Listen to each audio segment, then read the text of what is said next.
I'm going to brief you on a couple things. First, I'm going to talk about our air defenders at Al Udeid in Qatar and their actions on Monday. Then I'm going to walk you through a little bit about the academics that went into the attack against Fordo, the massive ordnance penetrator weapon, and we're going to show a video that highlights the effects that weapon has. Of course, nobody was down inside the target, so we don't have video from the target. First, on Monday. As the President has stated, on Monday morning we began to receive indications and warnings that Iran intended to attack U.S. bases in the region. That morning, building on the work that CENTCOM Commander Eric Kurilla had done, and on the orders of the President, at Al Udeid Air Base in Qatar and around the region, we assumed a minimum force posture. Most folks had moved off the base to extend the security perimeter out away from what we assessed might be a target zone, except for a very few Army soldiers at Al Udeid.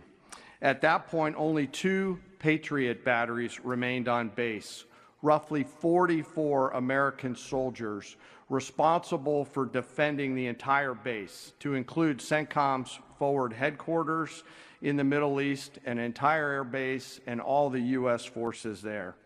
The oldest soldier was a 28-year-old captain. The youngest was a 21-year-old private who'd been in the military for less than 2 years.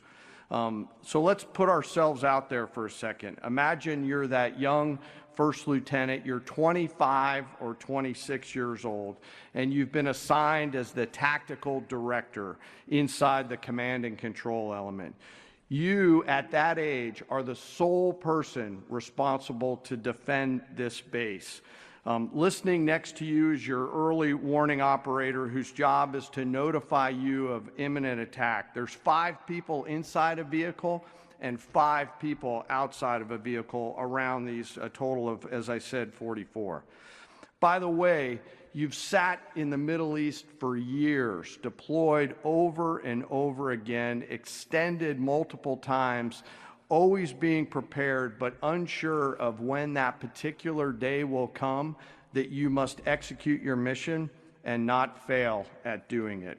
In this case, these Patriot crews were deployed from Korea and Japan as part of our U.S. forces there to ensure that we had the most capable missiles in the CENTCOM area of responsibility. As the day continues, you start to hear more and more chatter in the information space about a pending attack. And as the sun starts to set in the west, you get orders from your higher headquarters to make sure that your missile batteries are pointed to the north. There are just a few other teammates. It's hot, you're getting nervous, and you expect an attack. Outside of those Patriot vehicles, your hot crew, which is 1 NCO and 4 additional soldiers, turns a key and relinquishes control of those missiles to that young lieutenant inside the vehicle, and you wait. You know that you're going to have approximately 2 minutes, 120 seconds to either succeed or fail. And then at approximately 12:30 p.m. on Monday, that's 7:30 p.m. in Qatar, as the sun sets in the west, Iran attacks. As the targets were detected, round after round of Patriot missiles are ejected from their canisters by an initial launch charge. Then the main solid rocket motor ignites. You can feel this in your body if you've ever been around a Patriot taking a shot. And round after round goes out and guides against those missiles coming inbound. We believe that this is the largest single Patriot engagement in U.S. military history. And we were joined in this engagement by the Qatari Patriot crews. I'm not going to tell you how many rounds were shot, but it was a bunch. Because of classified purposes. And we're aware that there's reports of something getting through. What we do know is there was a lot of metal flying around. Between attacking missiles being hit by Patriots, boosters from attacking missiles being hit by Patriots, the Patriots themselves flying around, and the debris from those Patriots hitting the ground, there was a lot of metal flying around. And yet our U.S. air defenders had only seconds to make complex decisions with strategic impact. These awesome humans, along with their Qatari brothers and sisters in arms, stood between a salvo of Iranian missiles and the safety of Al Udeid. They are the unsung heroes of the 21st century United States Army. And I know a lot of you have seen the videos online and the excitement as those Patriots departed their launchers and went up and guided. This really demonstrates the combat capability and capacity of our Army air defenders.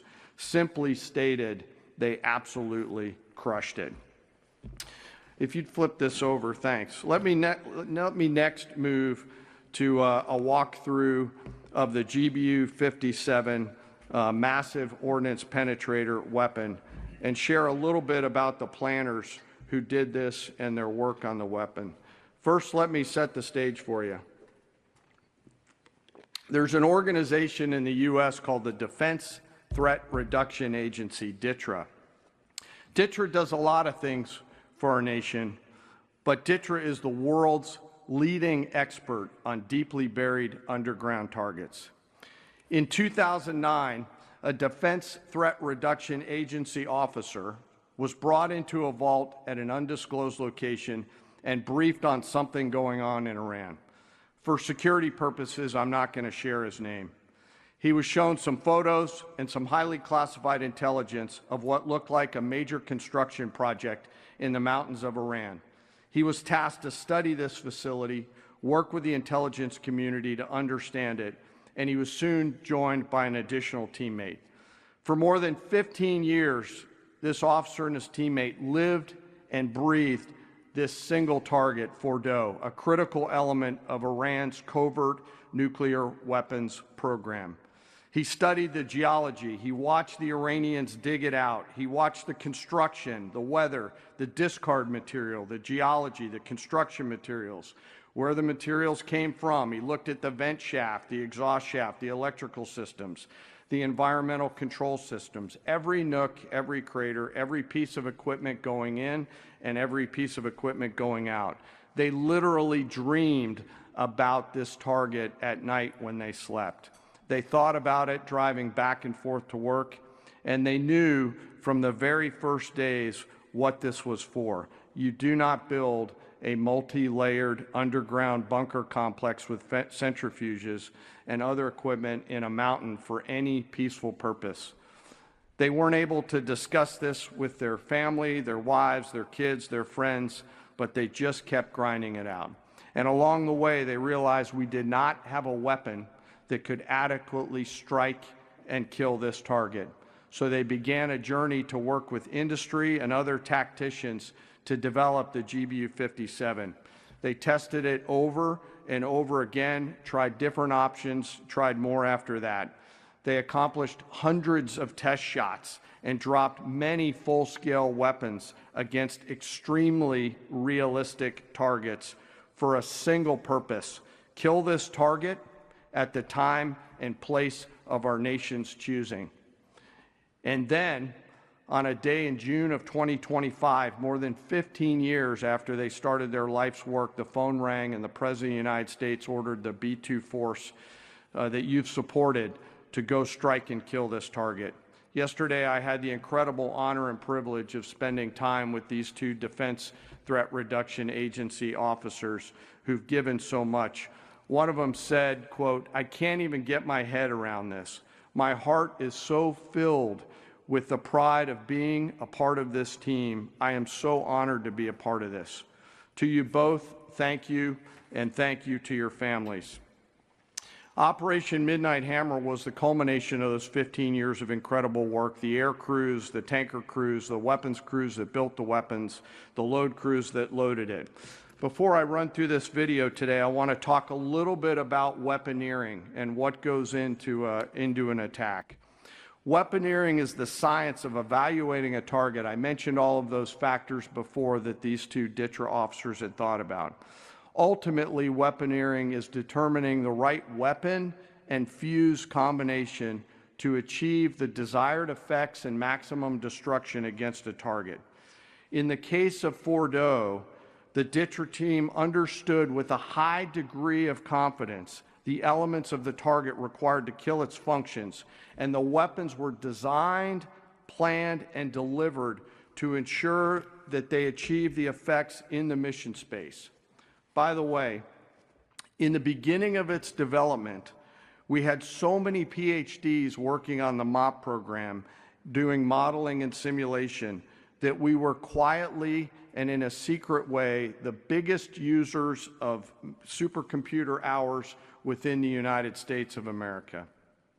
So let me talk about the graphic a little bit. And the GBU-57, which all of you I know is a 30,000-pound weapon dropped only by the B-2. It's comprised of steel, explosive, and a fuse, programmed bespokely, each weapon to achieve a particular effect inside the target. Each weapon had a unique desired impact angle, arrival, final heading, and a fuse setting. The fuse is effectively what tells the bomb when to function. A longer delay in a fuse, the deeper the weapon will penetrate and drive into the target. So on Fordo, in June of 2008, you can see these three holes. Depicted here is the main exhaust